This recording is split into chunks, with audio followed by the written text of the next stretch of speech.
சிவாய. ஆதியும் அந்தமும் சிவனடியே, அதை அறிந்தவர் புரிந்தவர் எவரில்லையே. இந்த பிரம்மமுமே அவன் சூக்ஷமுமே பஞ்சாட்சரமே. விதியது கொடியது உனக்கில்லையே, நீ விதைத்திடு விளைந்திடு உனக்குள்ளையே. உயிர் மூச்சினிலே ஓங்காரமெனும் சிவமந்திரமே. சிவரகசியமே சிவரகசியம் சிவரகசியமே சிவரகசியம் சிவரகசியமே. ஆதியும் அந்தமும் சிவனடியே, அதை அறிந்தவர் புரிந்தவர் எவரில்லையே. இந்த பிரம்மமுமே அவன் சூக்ஷமுமே பஞ்சாட்சரமே. விதியது கொடியது உனக்கில்லையே, நீ விதைத்திடு விளைந்திடு உனக்குள்ளையே. உயிர் மூச்சினிலே ஓங்காரமெனும் சிவமந்திரமே. சிவரகசியமே சிவரகசியம் சிவரகசியமே சிவரகசியம் சிவரகசியமே.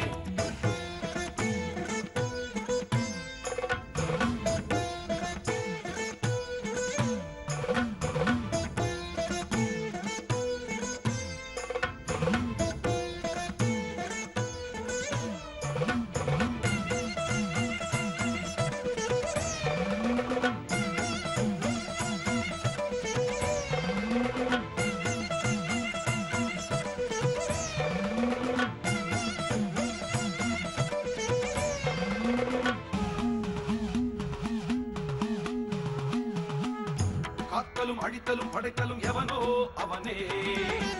நிற்பதும் நடப்பதும் பறப்பதும் அவன்தான் சிவனே. சித்தர்கள் மொத்தமும் யுத்தமா ஏற்றிடும் தவமே. பித்தர்கள் சித்தமும் கலங்கிட மாற்றிடும் சிவமே. பூமி காத்தான் பட்டியை காத்திடும் ரசமணி ஈசன் இவனே. வழிபடும் மக்கள் வாழ்வினில் அறம்பட ஒளிபட வாழ்ந்திடும் சிவனே. அம்பை உடுக்கை உருட்டும் சத்தம் பெறுவான், ருத்ரம் கொண்டு வெகுண்டு காக்க வருவான். கங்கை கொண்டு சூலம் ஏந்தும் இவர் அபிராமி கொண்ட உலகம் போற்றும் சிவனே. ஓம் நம சிவாய. ஆதியும் அந்தமும் சிவனடியே, அதை அறிந்தவர் புரிந்தவர் எவரில்லையே. இந்த பிரம்மமுமே அவன் சூக்ஷமுமே பஞ்சாட்சரமே. விதியது கொடியது உனக்கில்லையே, நீ விதைத்திடு விளைந்திடு உனக்குள்ளையே. உயிர் மூச்சினிலே ஓங்காரமெனும் சிவமந்திரமே. சிவரகசியமே சிவரகசியம் சிவரகசியமே சிவரகசியம் சிவரகசியமே சிவரகசியம் சிவரகசியமே சிவரகசியம் சிவரகசியமே.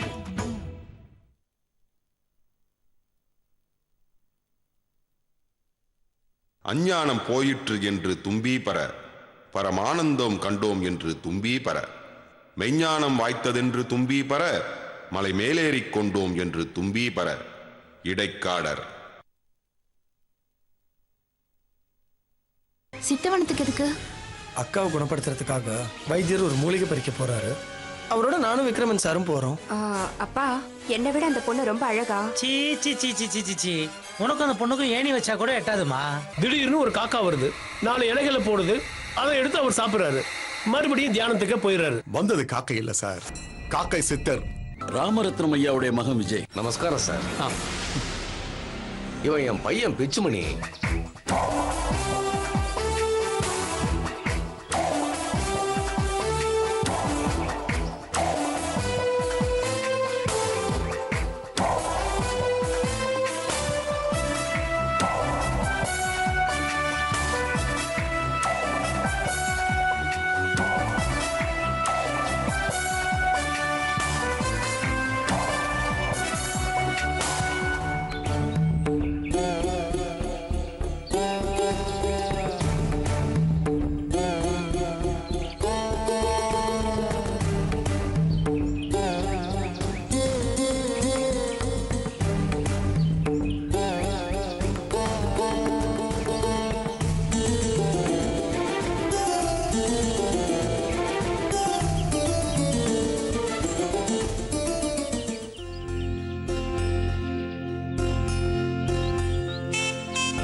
எல்லாரும் கேட்டுக்குங்க.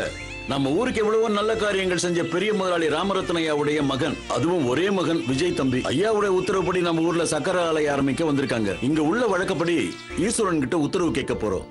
உத்தரவு கிடைக்கணும்னு எல்லாரும் சாமியை வேண்டிக்கிங்க. வாங்க உள்ள போலாம்.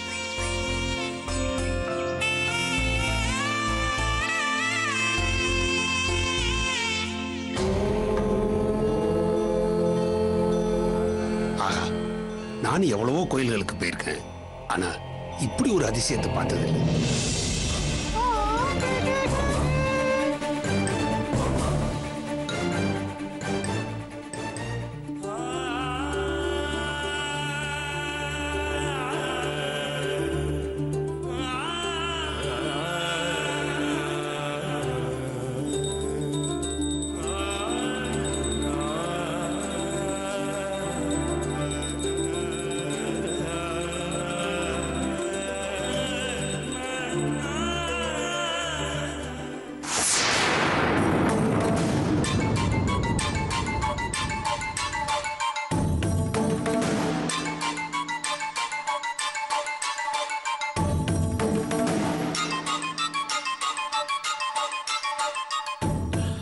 ஈஸ்வரா,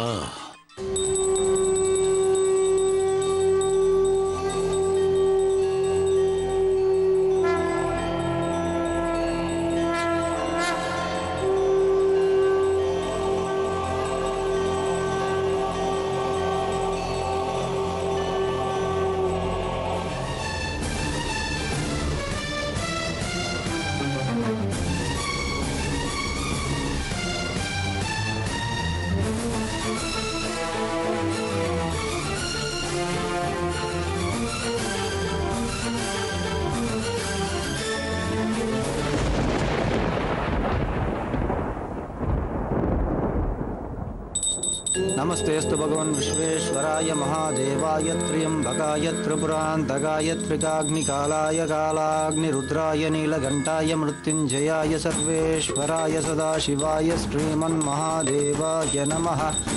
ईशानः सर्वविद्यानामीश्वरः सर्वभूतानां ब्रह्माधिपतिर्ब्रह्मणोऽधिपतिर्ब्रह्मा शिवो मे शिवो। श्रीसाम्ब सदाशिवस्वामिने नमः।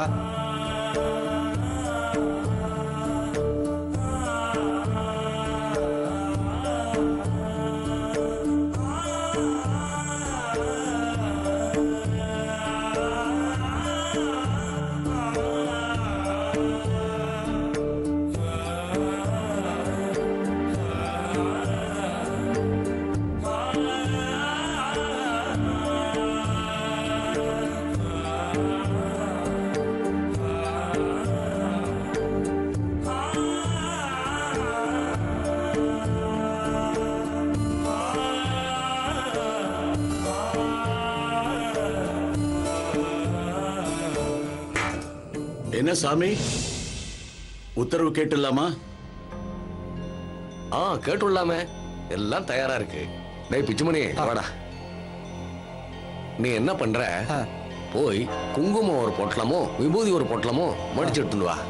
சரிப்பா. வரும்போது அந்த குழந்தையும் கூட்டிட்டு வா. சரிப்பா.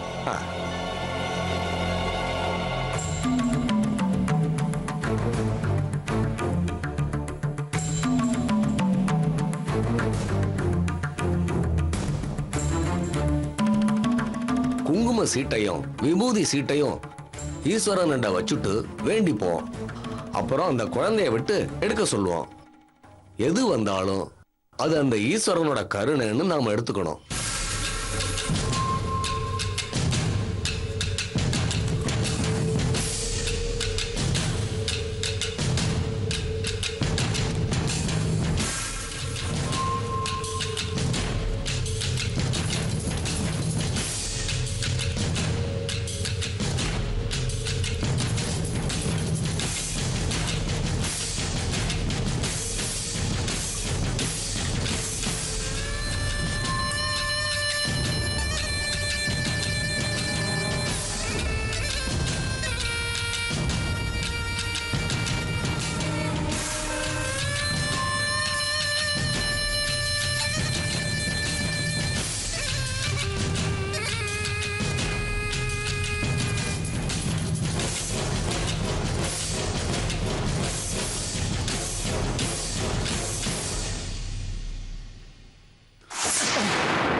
என்ன மன்னிச்சிருங்க சார். நான் தாங்க சாரி சொல்லணும். I'm sorry. பரவாயில்ல சார்.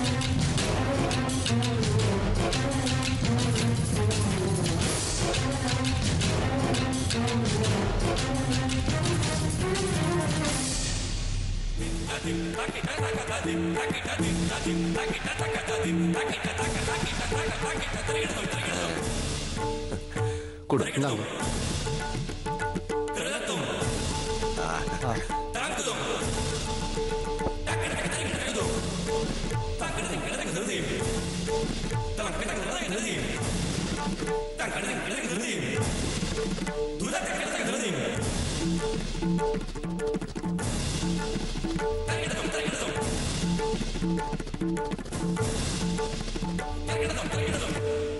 பாப்பா, இதுல இருந்து ஒன்ன எடுமா.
சுவாமி உத்தரவு கொடுக்கல.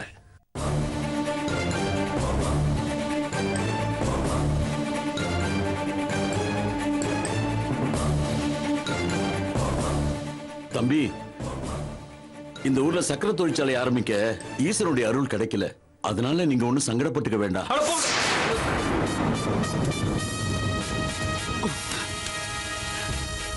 என் அப்பா இந்த ஊருக்கு நல்லது செய்யணும்னு நினைச்சாரு. நானும் என் அப்பாவோட ஆசை நிறைவேற்றதான் இங்க வந்தேன்.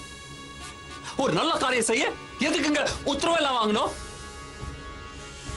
ஆனா ஒன்னே ஒண்ணு மட்டும் சொல்லிக்கிறேன், இதெல்லாம் பார்த்து நான் ஓய மாட்டேன்.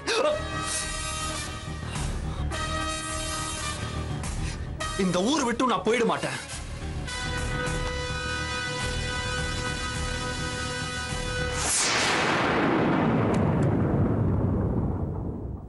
உத்தரவு கிடைக்காத விஷயம் என் அப்பாவுக்கு தெரிய வேண்டாம். Okay Vijay. Vijay sir, Vijay. Vijay sir. Sorry sir, ஏதோ கோவத்துல அப்படி பேசிட்டாரு. நீங்க எதையும் மனசுல வச்சுக்க வேண்டாம். விஜய்.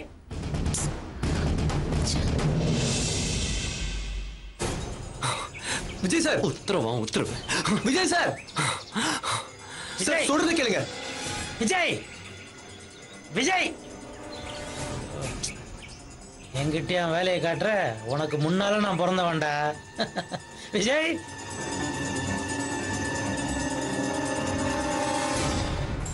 தொழிற்சாலை வந்தா நம்ம ஊர் பசங்களுக்குலாம் வேலை கிடைக்கும்னு நினைச்சேன். கடைசியில இப்படி ஆயிடுச்சு.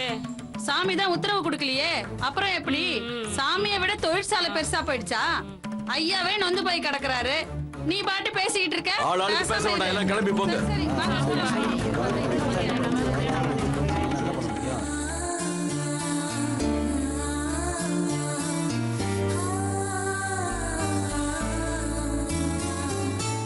ஈஸ்வரா, என் வேண்டுதல நிறைவேற்றிட்ட.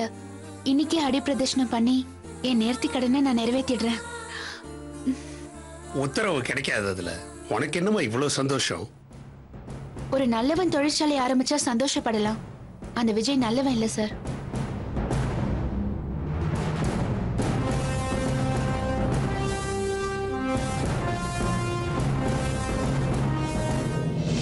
இந்த விஷயத்தை பெரியவர் எப்படி எடுத்துக்குவாருன்னு தெரியல.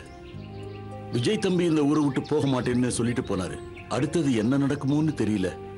ஐயா, எனக்கு என்னவோ விருட்ச மரத்து கல்வெட்டுல இருக்கிற மாதிரி இந்த ஊருக்கு சோதனை காலம் வந்துடுச்சுன்னு தோணுது. என்ன சொல்றீங்க? இது என்னுடைய யூகம்தான். நான் ஏதோ ஆராய்ச்சி பண்ணி கண்டுபிடிச்சு சொல்றேன்னு நினைக்க வேண்டாம். என் மனசுல பட்டுது சொல்றேன், அவ்வளவுதான். இது எல்லாமே இந்த ஊருக்கு வந்த சோதனை தான். ஒரு தலைவனா இதை நான் எப்படி தடுக்க போறேனே தெரியல. ஈஸ்வரன் தான் இந்த ஊரை காப்பாத்தணும். அவனை வேண்டிக்கிறத தவிர என்னால வேற என்ன பண்ண முடியும்?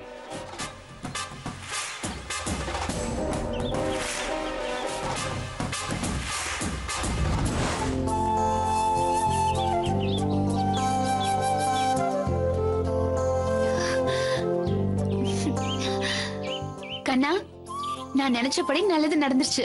என்ன நல்லது? நம்ம ஊருக்கு சக்கரை தொழிற்சாலை வர சாமி உத்தரவு கொடுக்கல. இதுல உனக்கு என்ன சந்தோஷம்? பின்ன அவன் ஒரு குடிகாரன், அவனோட சேர்ந்து என் அண்ணனும் குடிச்சு சீரழிறான். அவன்லாம் ஒரு கம்பெனி ஆரம்பிச்சா அது உருப்பிடுமா?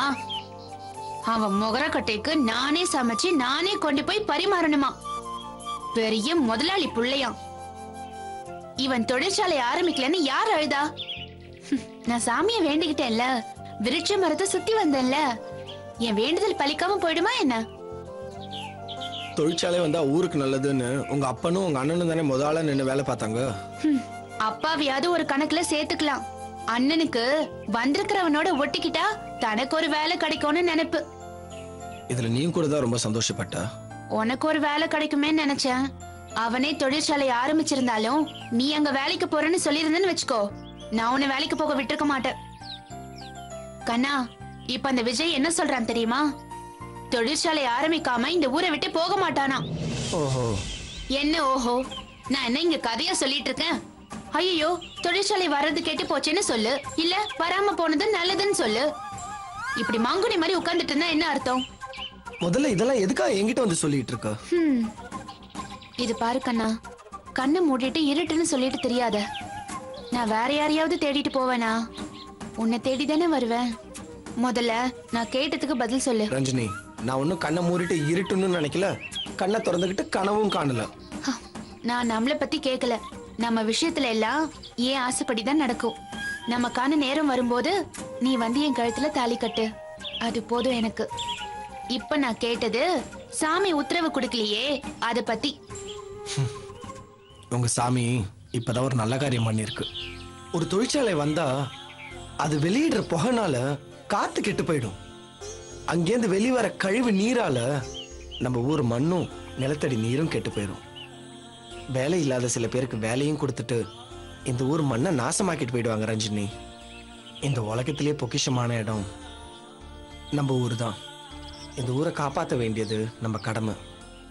நம்ம ஊருக்கு நல்லது பண்றேன்னு சொல்றதெல்லாம் சுத்த பொய்.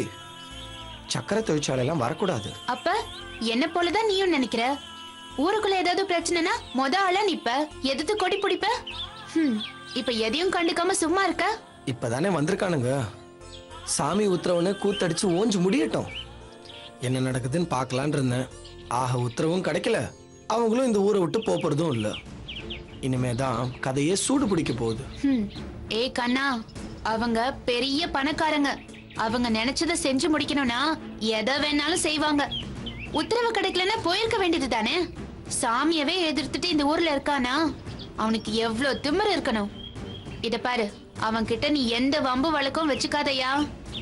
என்ன புரிஞ்சுதா? என்னையா அப்படி பாக்குற? வீட்டுக்குள்ள பாம்பு பூந்துச்சுன்னா வம்பு வழக்கு வச்சு கூடாதுன்னு சும்மா இருப்போமா? அடிச்சு விரட்ட மாட்டோம். அதே மாதிரி அவனை அடிச்சு விரட்டிதான் ஆகணும்.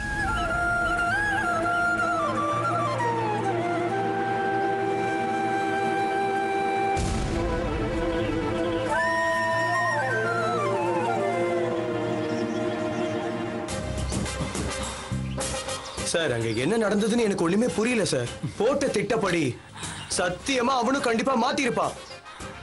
ஆனா உத்தரவு கேட்கும் போது எப்படி குங்கும பொட்டுல வந்துச்சுன்னு தான் சார் தெரியல.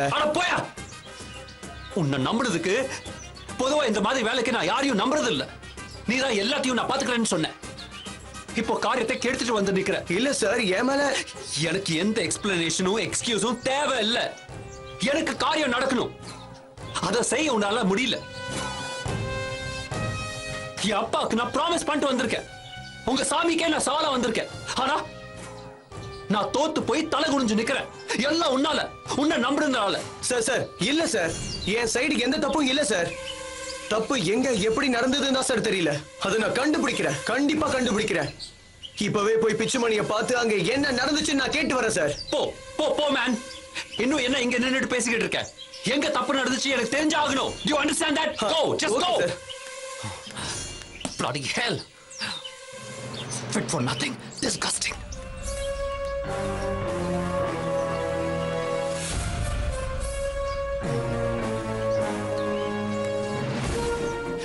Damn it. என்ன விஜய், ராஜதுரை என்ன சொல்லிட்டு போறான்? அவர் என்ன சொல்லிட்டு போறாரு உங்களுக்கு என்ன? நீங்க போய் உங்க வேலையை பாருங்க. நான் ஏற்கனவே என் வேலையை முடிச்சிட்டேன் விஜய்.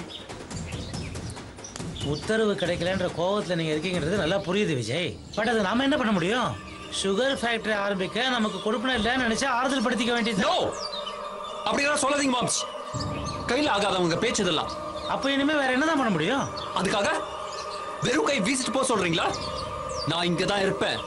இருந்து அடுத்த கட்ட வேலையில நான் இறங்க போறேன்.